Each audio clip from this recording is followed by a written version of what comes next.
मुझे पूरे विश्वास से लग रहा है कि निश्चित रूप से मैं इस चुनाव में 5 लाख से ज्यादा वोटों से जीतूंगा। तो मैंने यह तय किया है कि जातीयवाद को घर से हटा लो।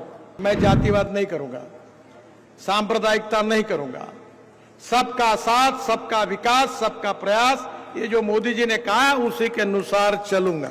मुझे ये चिंता नहीं है कि मेरे लड़कों को रोजगार कैसे मिले। मेरा कोई लड़का राजनीति में नहीं है। तुमको राजनीति में जाना है तो पोस्टर चिपकाओ, दीवालों पर रंग लगाओ और लोगों में जाओ। आपका ये प्रेम, आपका विश्वास, आज मुझे पूरे विश्वास से लग रहा है कि निश्चित रूप से मैं इस चुनाव में 5 लाख से ज्यादा वोटों से जीतूंगा।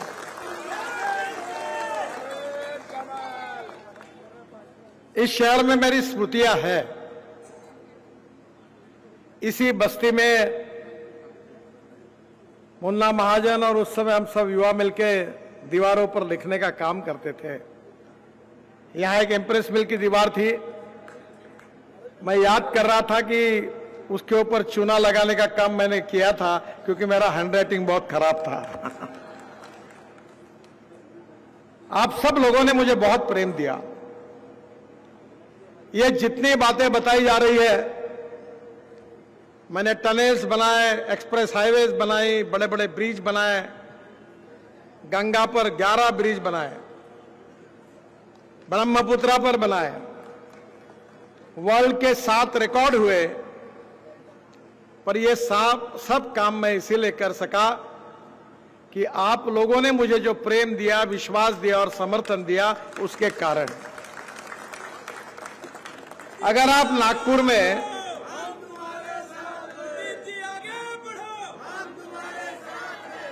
अगर मैं नागपुर में अगर लोकसभा चुनाव नहीं जीतता तो मैं मंत्री नहीं बनता, और मंत्री नहीं बनता तो आपके लिए काम कहां से करता।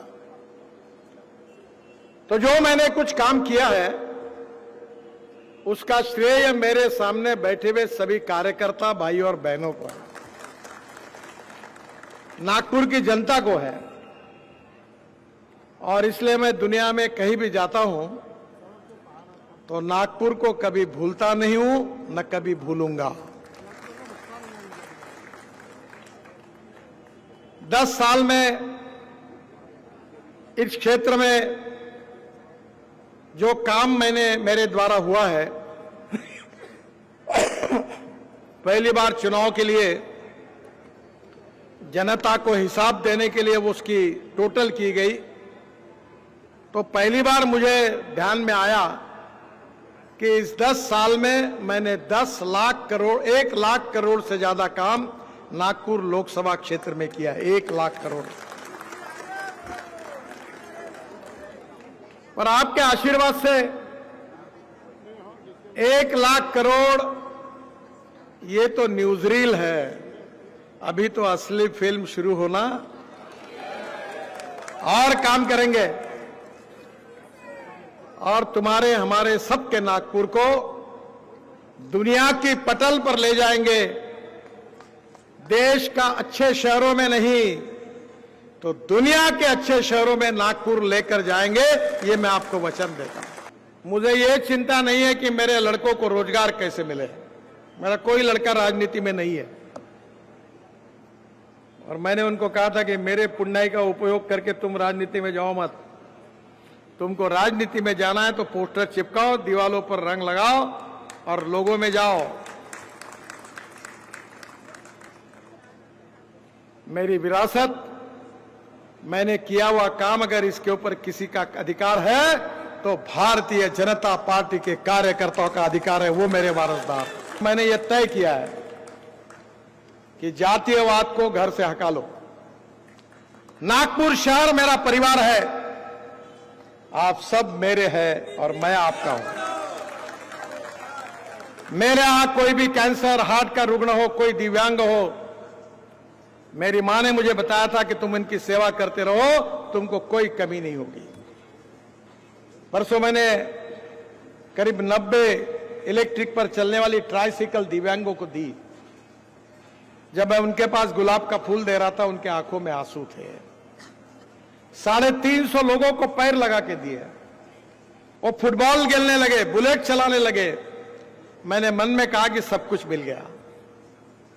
जात, पंथ, धर्म, भाषा, चाहे दुनिया कुछ भी कहे, जिसको देना है वोट दे। एक आदि के नाराज होगी तो कोई बात नहीं, पर मैं जातिवाद नहीं करूंगा, सांप्रदायिकता नहीं करूंगा।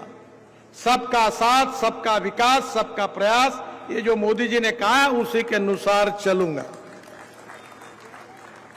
और कवाड़ी जी, मैं आपको विश्वास देना चाहता हूं कि बाबा साहब अंबेडकर जी ने दिया हुआ संविधान हमारा आत्मा है। इस समाज से छुआछूत, अस्पृश्यता, जातीयता समूल नष्ट करके समाज में समता, ममता, सोशल इक्वालिटी प्रस्तापित करना ये हमारा जीवन मिशन है। It is a part of life conviction, no compromise. संविधान बदलने का सवाल ही नहीं उठता। यह अपप्रचार किया जाता है कि जिन लोगों ने 80 बार इमरजेंसी के समय संविधान को तोड़ने का काम किया, वो हमारे बारे में अपप्रचार करते हैं कि ये संविधान तोड़ेंगे, आरक्षण को रद्द करेंगे। जब लोगों को कन्विंस नहीं कर सकते तो कंफ्यूज करने की कोशिश करते हैं। आप बिल्कुल चिंता मत करिए। मैं ये मानता हूं कि कोई भी व्यक्ति उसकी जात, पंथ, धर्म, भाषा, सेक्स और पार्टी के कारण बड़ा नहीं होता। वो व्यक्ति उसके कार्य, कर्तृत्व और गुणवत्ता से बड़ा होता है।